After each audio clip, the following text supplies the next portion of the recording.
Cinema superhit হওয়া সত্ত্বেও নায়কের হয়রানির যেন শেষ নেই। এবার পুষ্পা 2 নিয়ে পাওয়া গেল নতুন খবর। হায়দ্রাবাদে পুষ্পা 2 এর প্রিমিয়ারে পদপিষ্টের ঘটনায় আক্রান্তের পরিবারকে 2 কোটি রুপি আর্থিক সাহায্যের কথা ঘোষণা দিয়েছেন অভিনেতা আল্লু অর্জুন ও ছবির নির্মাতারা। বুধবার হায়দ্রাবাদের KIMS হাসপাতালে আহত শিশুটিকে দেখতে গিয়ে এমনটাই জানিয়েছেন অভিনেতার বাবা আল্লু অরবিন্দ। শিশুটির পরিবারকে 1 কোটি রুপি দেওয়ার প্রতিশ্রুতি দিয়েছে আল্লুর পরিবার। এছাড়া ছবির নির্মাতা সুকুমার দেবেন 50 লাখ রুপি, প্রযোজনা সংস্থা দেবে আরও 50 লাখ রুপি। সব মিলিয়ে মোট 2 কোটি রুপি দেয়া হবে আক্রান্তের পরিবারকে।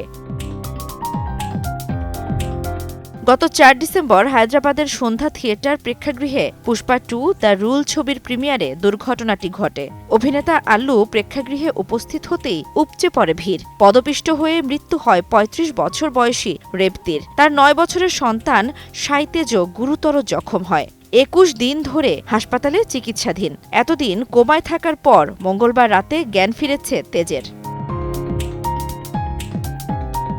এই ঘটনাকে কেন্দ্র করে কম বিড়ম্বনায় পড়তে হয়নি দক্ষিণী এই সুপারস্টারকে। প্রথমে গ্রেপ্তার হন অভিনেতা, পরদিন অন্তর্বর্তী জামিন পেলেও ফের পুলিশি জেরার মুখে পড়তে হয়েছে আল্লুকে। তবে শিশুটির বাবা জানিয়েছেন, ঘটনার পরদিন থেকেই তার পরিবারের পাশে দাঁড়িয়েছে আল্লু। এবার ক্ষতিগ্রস্ত পরিবারকে সব মিলিয়ে 2 কোটি রুপি সাহায্যের ঘোষণা দিয়েছেন নায়ক।